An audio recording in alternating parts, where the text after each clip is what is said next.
Not sure where everybody in our virtual call is today, but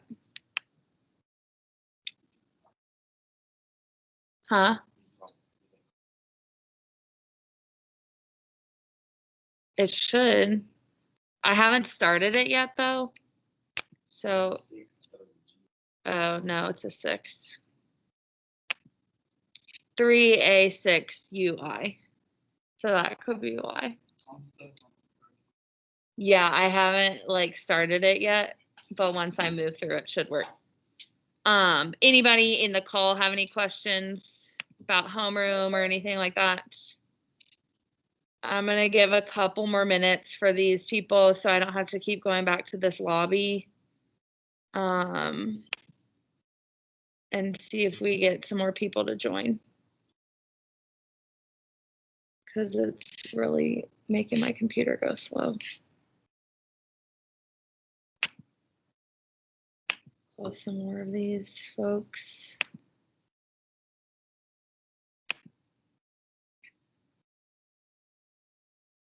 I thought Amber was in here already.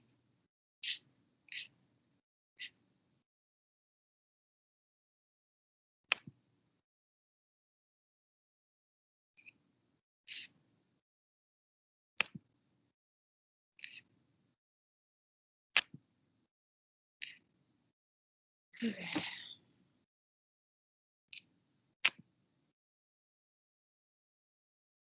God, this is going so slow. To answer your question, Drakey, I have literally no idea. They just told us this morning that we're going the next 2 days. I have no clue what we're doing in homeroom. But we, as always, are flexible and smile and wave. No, Arubiana, you have not missed anything. We're just joining Nearpod. Link is up there in the chat, or just going to join.nearpod.com, entering the code, and we'll get going in about a minute. Everybody in here logged in okay to Nearpod? Cool.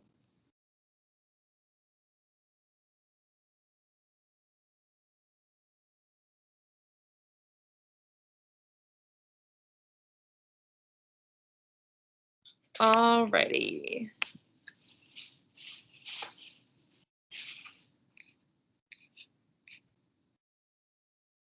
So I think I'm missing some people from the call, virtual people getting logged into Nearpod. I see all of y'all in here.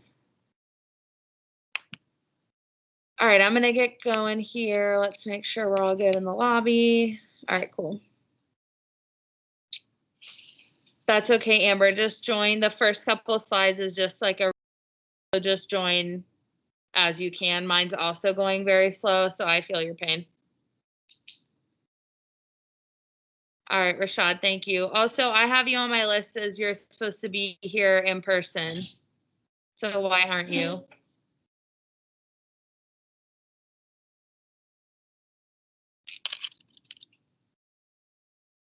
All right, good talk.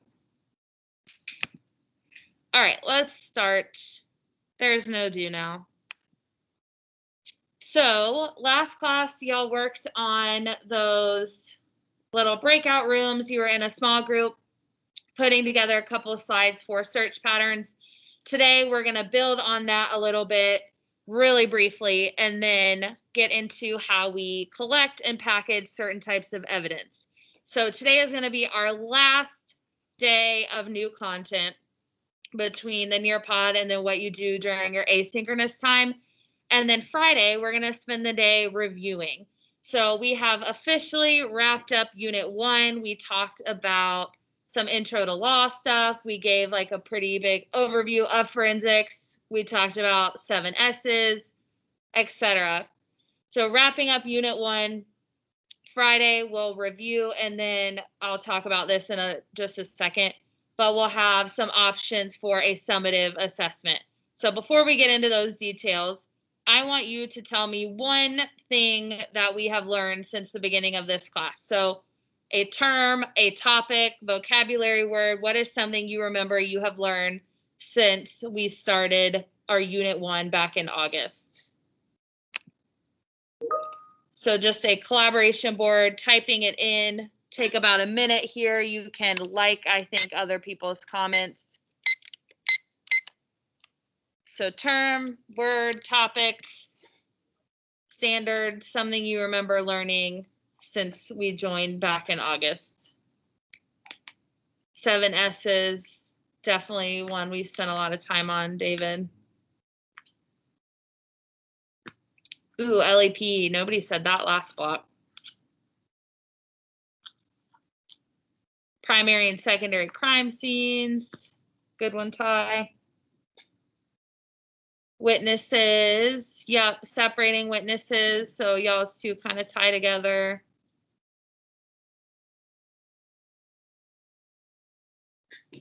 Got about 15 more seconds here. 7 S's, it's a big one. Yes, do not contaminate the crime scene. Important rule, Kanaya. Leaving evidence wherever we go, tying back into LAP.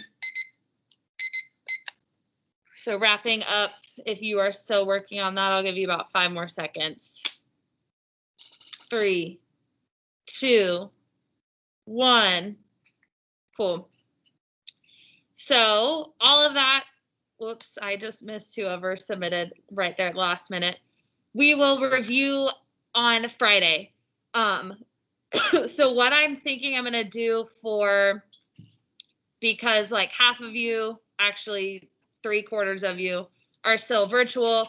Some of y'all are here in person. I'm going to give y'all some options. So probably an option for like a traditional type of summative test. So think like Scantron, except virtual. I'll probably also give like a project-esque option. So something not as straightforward as a test. So I'll go over those next class. We'll review the unit. I'll probably get down who is doing what, and then you'll get some sort of study guide or like review material. So what I want on this next slide is you to just tell me like a good review strategy for you. So a lot of people last class said Kahoot. Some people said like hands-on stuff. Somebody in person said that. So what type of review strategy works well for you? So there's obviously no right or wrong answer. I just want some ideas since we're in a new kind of in here. I think somebody also said Quizlet last class, like having flashcards.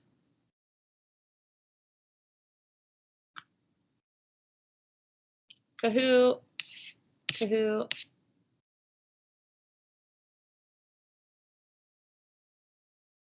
Quizzes, some hands-on. Mark, we can definitely figure that out. Quizlet.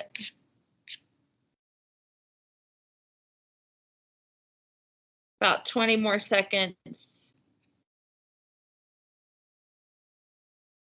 Oh, that's a good thing to add, Shayla. So Kahoot, but with multiple tries, so you can just keep going back over it. That's a good idea.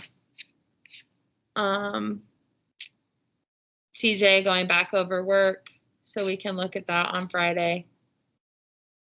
All right, cool. Thank you for those. So I'll keep that in mind as I get everything ready. All right, so getting into today, by the end of class, you're going to receive a hypothetical case report. So some notes from a crime scene. So your job is going to be to read the report, tell me if it's a primary or secondary crime scene, and talk about potential search patterns. So that all should be a review. And then you're also going to tell me how to collect and package the evidence found at that scene, and then fill out a chain of custody for that scene. So bottom 2 bullets are new stuff. Top 3 are somewhat of a review.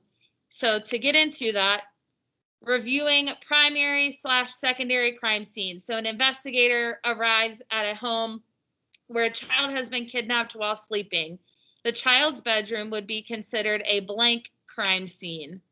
So you are telling me if this is a primary or a secondary crime scene. The child was kidnapped from the bedroom where they were sleeping.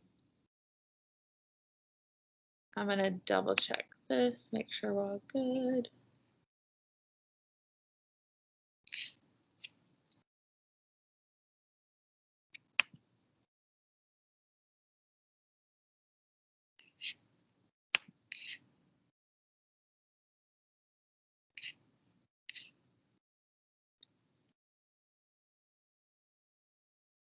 Seeing mostly correct.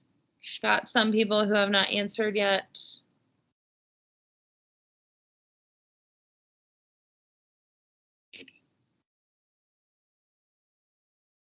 So quiet in here. Got about 5 more seconds.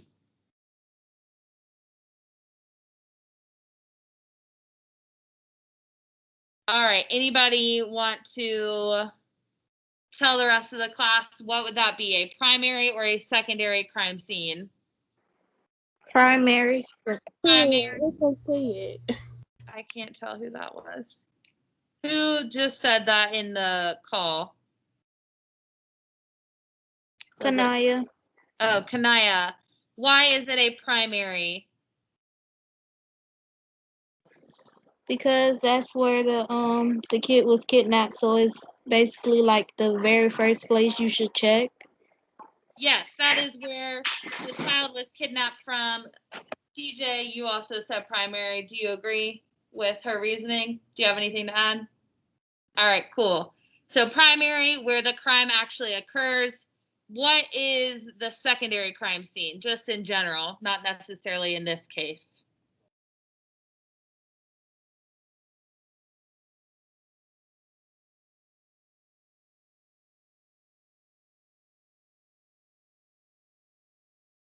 Yeah, so TJ said like stops along the way, or like places that you go in the process of committing the crime. So anywhere else you could leave evidence. So we got primary, secondary. Any questions about that from anybody? Trying to like double check the chat while also doing the Nearpod, but hopefully I don't miss anybody. So you'll be doing this again in your like hypothetical case study today. So then new stuff, we're going to talk about in the Nearpod search patterns and chain of custody. And then on your asynchronous work, you'll be looking at collection and packaging.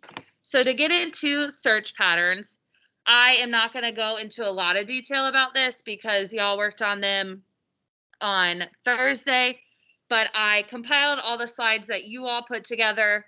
We'll take a look at those and then talk about chain of custody and then break off to do this asynchronous work.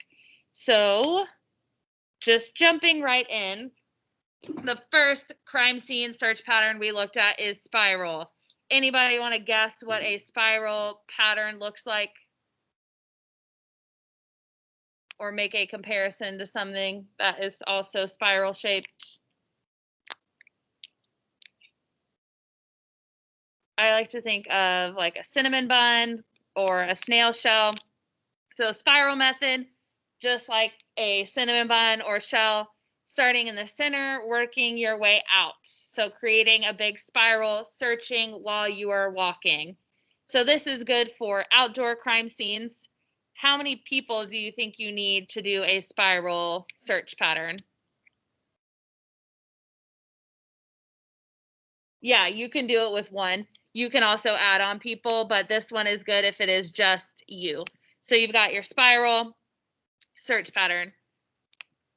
Moving into line, I got nobody that turned in line slides, so this is slides from my second block. So lines, think of like looking at a bowling alley. You have all your different lanes, all moving in the same direction, sweeping, usually about an arm's width apart. So if everybody in the class, we lined up straight across, swept in straight lines through the classroom. So you can do this with as many or as little people as you want. But the key here is you're all walking in one direction. So we're side by side, kind of like, what's the game where you like run at people? they call red light, green light. Is that red light, green light? I don't know why I think of red light, green light, but you're all in a straight line moving in the same direction. So just a poll that is very brief. They're all going to be very brief introductions like that. But just to give me an idea, which do you think is most effective, the line or the spiral pattern? So this is just a poll. You are voting in your poll.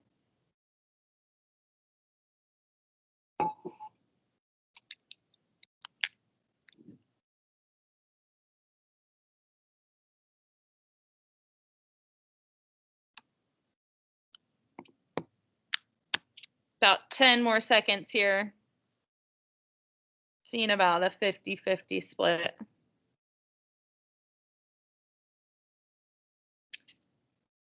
All right. Anybody want to defend their answer for spiral? Why you think spiral would be more effective?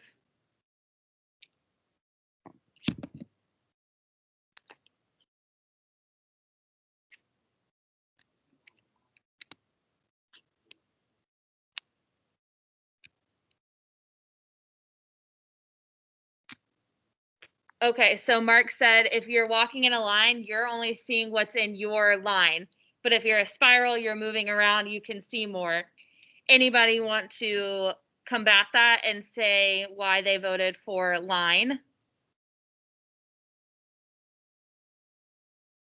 All right, TJ.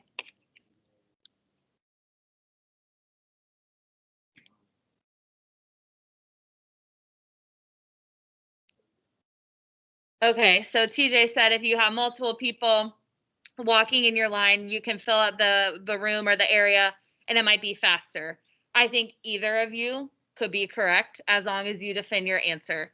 So what I will tell you is that the line pattern is the most common. So the line search pattern is what is used most. It is good for a lot of different kind of crime scenes. Spiral is not really used that often.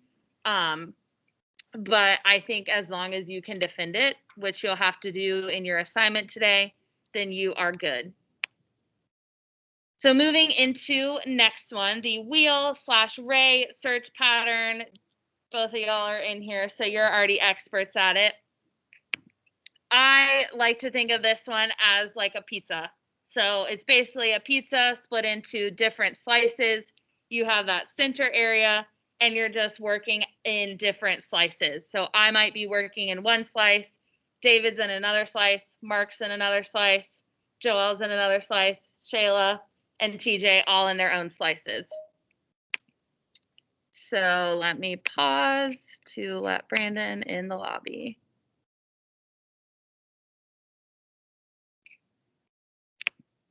Whoops.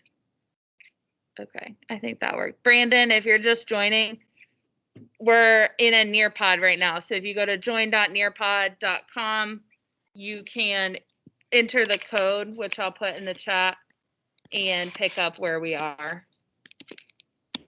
I guess that goes for anyone who's just joined, although I would know since I have to let you in.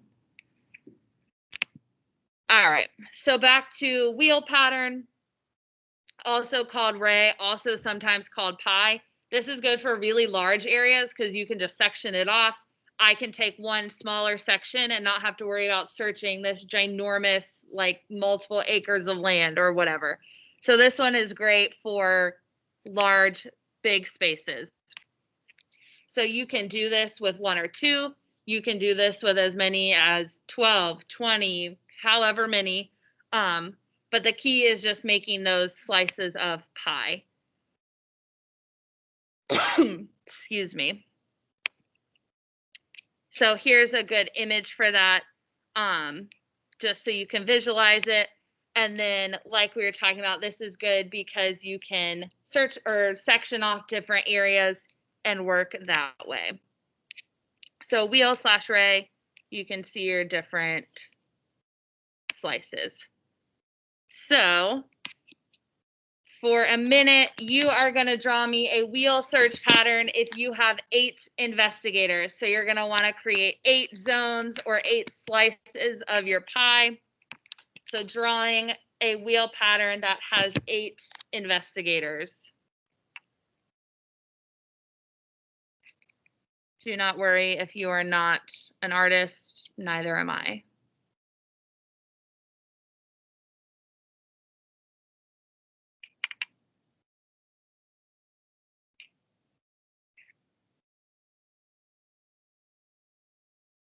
Rashad, make sure you have 8. There you go.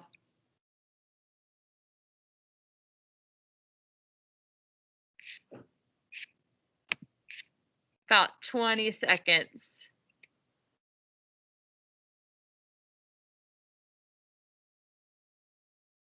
Wow, Trinice, your circle is like nearly perfect. I'm very impressed. Beautiful. Shayla even gave me some investigators. All right, nice work, y'all. So everybody getting kind of an even section, sharing the load so it doesn't get too overwhelming. Moving into our last two, we've got the quadrant/zone method. So Shayla, you're the room expert on this. Ty, you're in the call. You're also a quadrant/zone expert. So again, like the wheel or pie, breaking it off into different sections, taking a smaller section so you don't get so overwhelmed with a giant space. So this is really good for indoor spaces like houses where you already have zones or quadrants marked off. So like I'm going to take a particular bedroom. TJ might take the bathroom. Shayla might take the kitchen. So you can already have it zoned off. So this is one of the few that is particularly good for indoor spaces as well. Or sectioning off even like different parts of a room. So quadrant/zone, and just breaking it off into different sections. So usually 4. So quad means 4.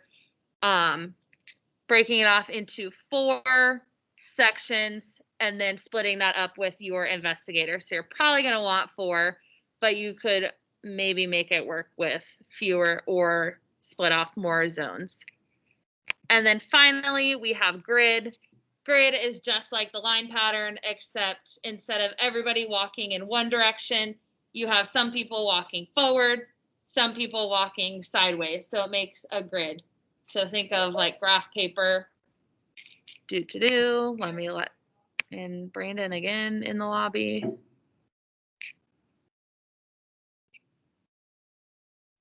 Okay. And like the line method we said earlier, this one is also probably like the second most commonly used. So line and grid are the 2 most common. Both are great for large spaces, indoors, outdoors, as many or as few people as you have to make that grid. So it says for both quadrant and grid, but really in general for all of these, why is it important to keep the size of the quadrants or the grids or the zones manageable? Why are you wanting to kind of reduce the space each person has to individually search? So this is a free response. You have about a minute here as well. So why do we want to make sure our search area is manageable size?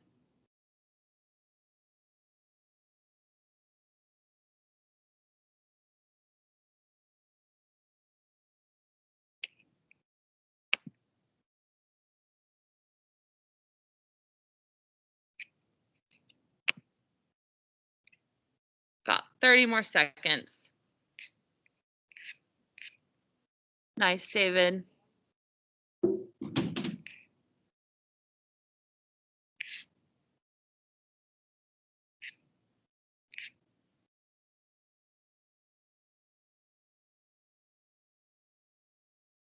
About 10 more seconds here.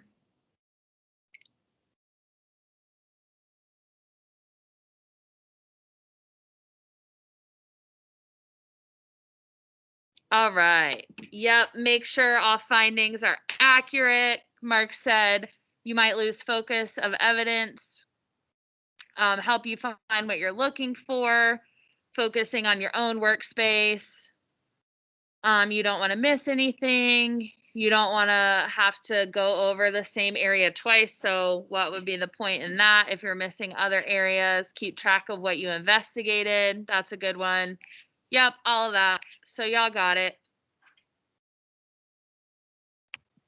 Nice work. So I think we did this in a Nearpod before where you had like a virtual crime scene. I think if I'm remembering correctly, it was the one where there was like a car in the middle of the street and some people standing outside the house nearby. So different crime scene, but same like 3D virtual where you can move around, zoom in, zoom out. So you're going to see that.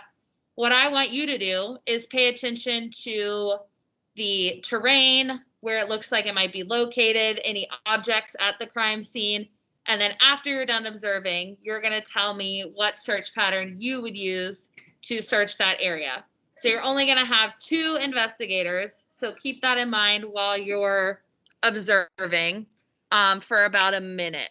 So on my end, it doesn't let me see it for some reason. So just let me know if any of you are having issues. So you should be able to see the crime scene, be able to move around, look at stuff. Yes. I think I have one. Let me grab one out of that thing back there.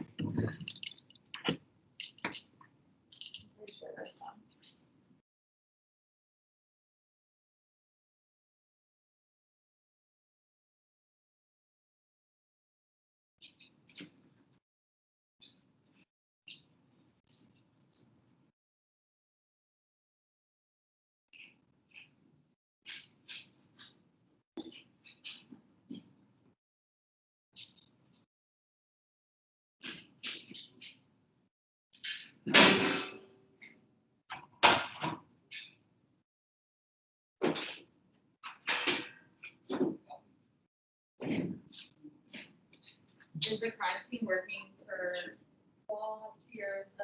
Is it working? I don't know why it does on some of ours. Is it working for you, Joel? Cool. All right, wrapping up your observations and then telling me what search pattern you would use and why. So about a minute here to answer that question.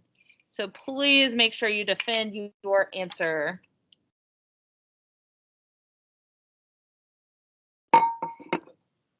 Remember, as long as you defend it, there really is no right or wrong. I'm more looking for your thought process. Just, yeah, that's fine.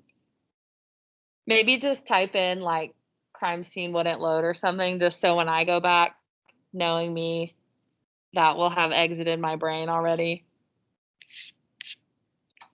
Yeah, I got about 30 seconds left here.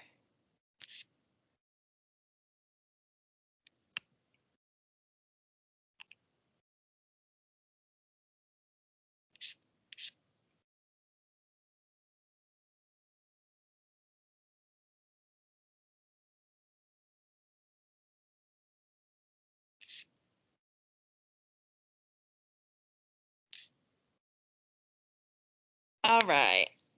Got a couple votes for line.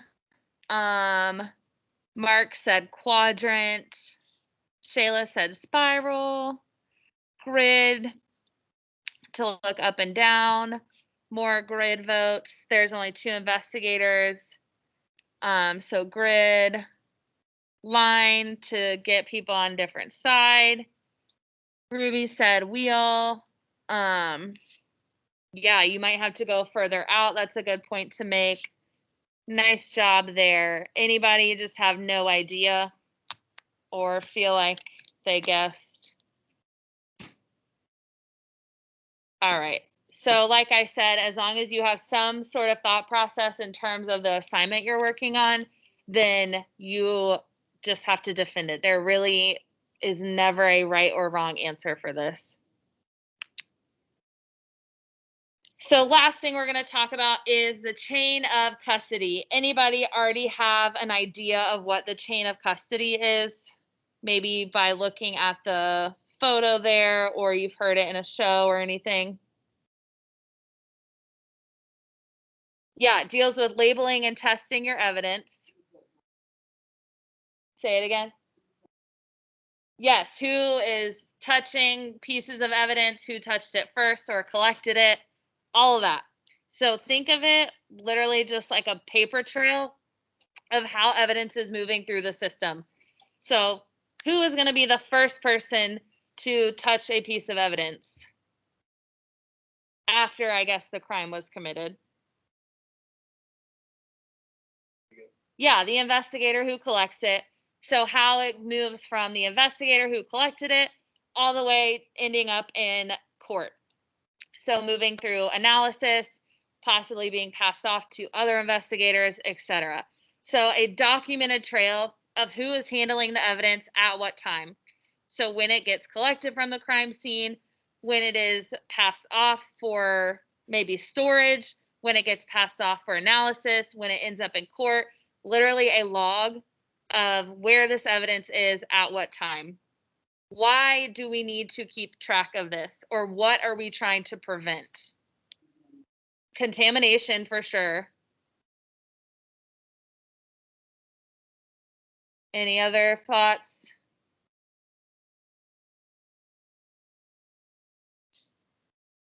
Anybody in the call have any ideas? What are we trying to prevent by keeping documentation of where and when evidence is located?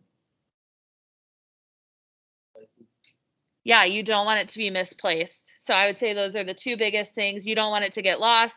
You don't want it to get messed up, either intentionally or unintentionally. Any questions about chain of custody? All right, so in your own words, define it. What is the chain of custody? This is your last little Nearpod question, I believe.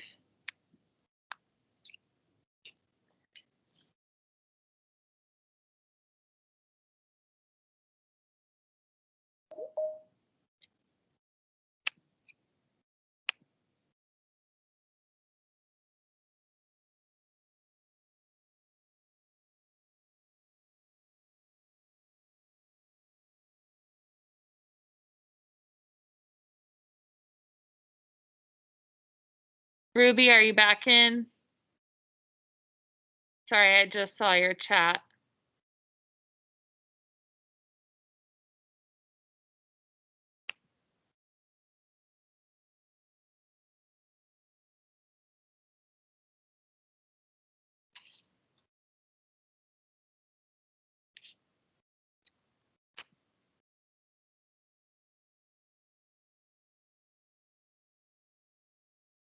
All right, cool.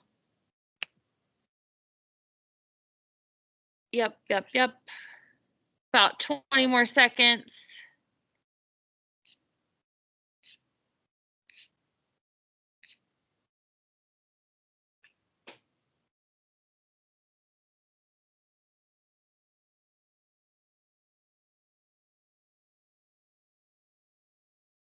Three, two, one. All right, cool. Documented carbon footprint of evidence, gathering and labeling evidence so it doesn't get misplaced. Nice mark.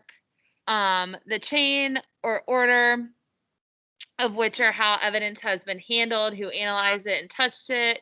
Definitely keeping track of who has handled evidence during the case, documentation. Yes. So if you think of a chain, it's moving down the chain of custody or who is in possession of it.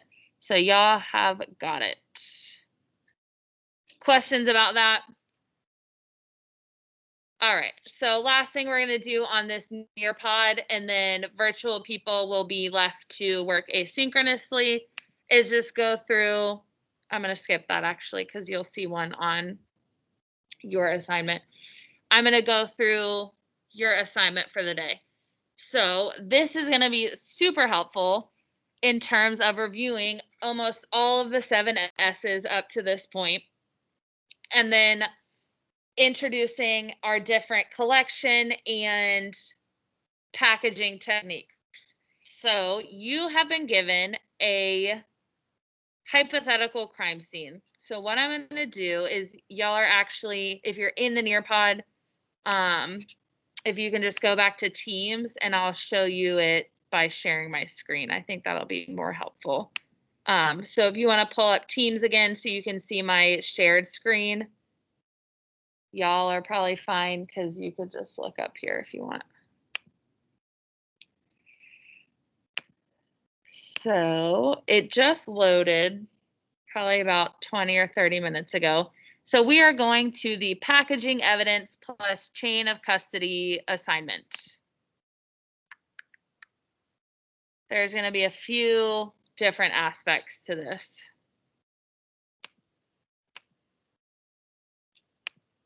Go to student view.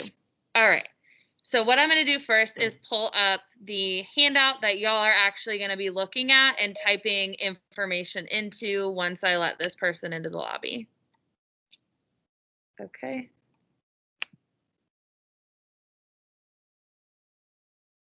Ooh, new picture, Amber. I like it. All right. So y'all are going to be working from student work, packaging evidence / chain of custody. So when you pull it up, it's got instructions and it has the like hypothetical case study that you're reading. So after reading the following report, determine whether you are called to the primary or secondary crime scene. So step 1, primary or secondary. Step 2, identifying 6 pieces of evidence that were found at the crime scene and determine which search pattern was likely used and why. So step 1, primary, secondary. Step 2, search pattern. Step 3, looking at this evidence. So I have actually bolded the pieces of evidence that you're going to be focusing on. So let me do this again. Looking at that document, the 6 pieces of evidence are bolded, and I actually did one as an example for you down here that we'll go through as well. So you've done step 1 and step 2. Step 3, looking at a pool of blood, how are you going to collect and package that? So in order to answer that question and fill out this table, you have a website that you're going to. So if mine will click, maybe not. I think I maybe have it loaded up here. You have to hold the control button and click it. I tried that, but I'm on my Mac, so sometimes it's weird about, especially when I'm sharing the screen, but it's okay because I have it pulled up anyways. But thank you. So to answer those, you have your 6 pieces of evidence. You're going to go to this site. It's linked in the document and in the assignment. You figure out what type of evidence you're looking at, and then you can click on that from the content section. So the first one that you look at, blood stains, you could click, it takes you to that blood stains section. So you'll have to skim through and figure out where it tells you how to collect it, and then where it tells you what type of container to put it in, but it will all be there. So you also deal with hair somewhere in this assignment, so it takes you down to hair, etc. There is a piece of evidence in the assignment that is like a note left by the suspect. So looking at these categories, there is a category called questioned documents. That is what the note falls under. I had a lot of confusion with that last class. And instead of you just being left to figure it out, it will be under the questioned documents section. Everything else should be pretty straightforward. So using this site, skipping around to tell me how to package and or how to collect and package that evidence. The last thing you're going to do is step number 4 is fill out a chain of custody form for one piece of evidence from that case study. So I'm going to tell you, I only did it for one piece of evidence. So it should be pretty straightforward to figure out which one it is. But TJ told me the first person who's going to come into contact with a piece of evidence is the investigator.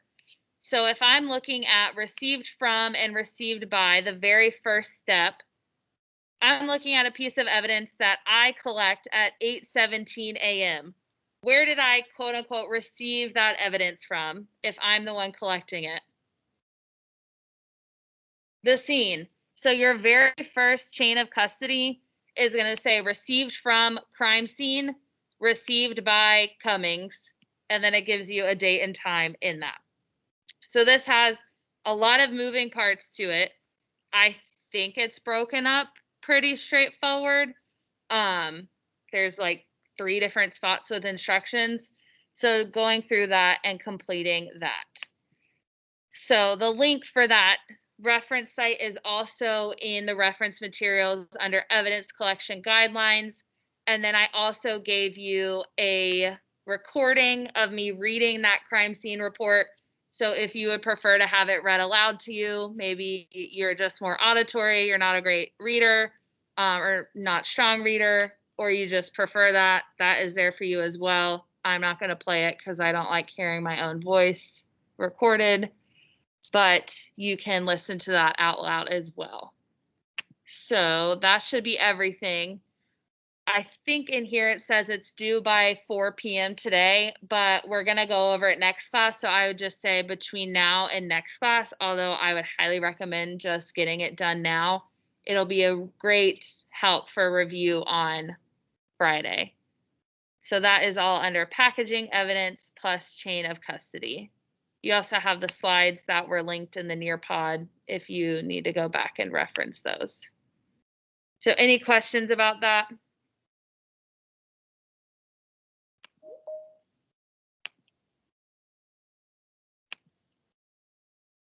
Okay.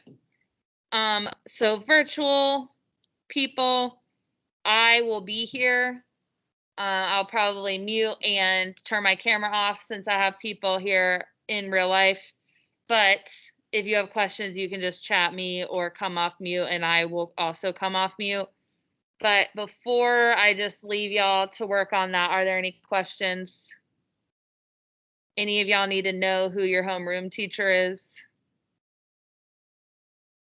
Since we have to do I that. just want to know how do we join the homeroom? Like, we set in a meeting?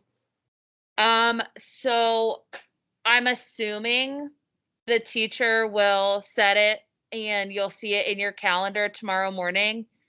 I'm not sure if you were on here yet, but what I said earlier is that I have not even activated my homeroom classes yet. And I'm sure a lot of teachers have not yet either. But once they do, you should see it pop up like in your Teams page and they'll hopefully set a meeting for it. If they don't, then I would say don't worry about it, although I'm not sure if that's the right thing to say or not. Because it's not like homeroom has attendance or a grade or anything.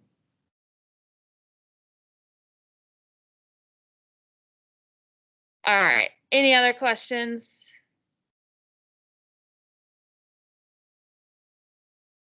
Cool. So y'all are working on your assignment in the call, and I will be here on mute if you need anything.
Rashad, are you still there?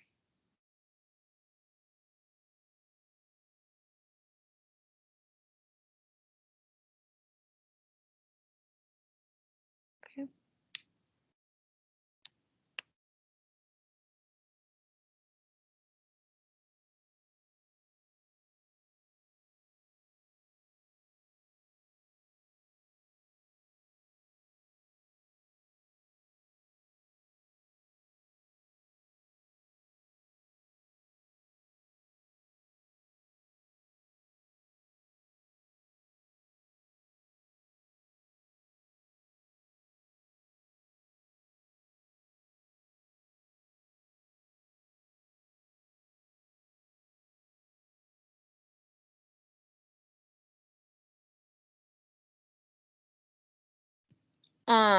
I was gonna tell you, I have you down as supposed to be here in person.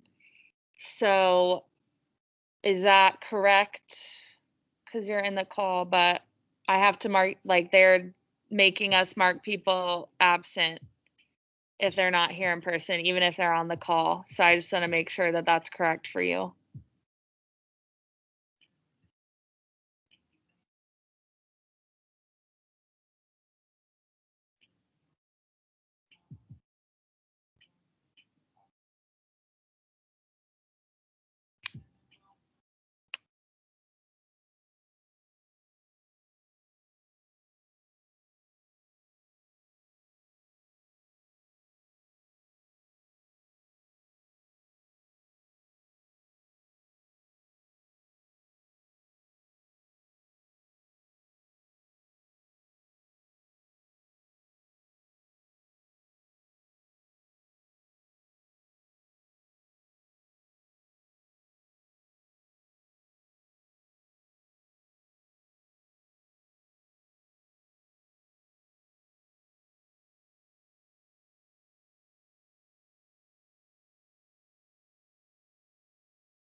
So you can still change it, Rashad, if you're wanting to opt out of in person, like you can change it to virtual, but you just need to let them know, I think, by filling out the survey again, but I'll write you down as well.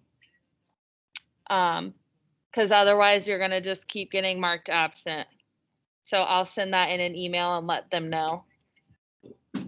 As long as that's correct. What?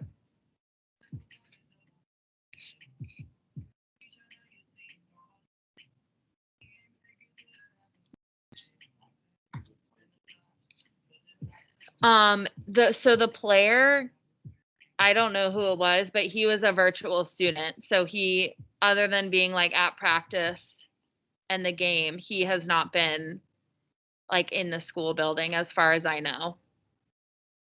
You need a pencil?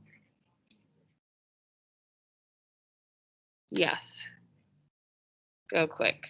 Although I think he's about to knock here in a second. Yeah, so the whole football team is at home right now. He'll knock.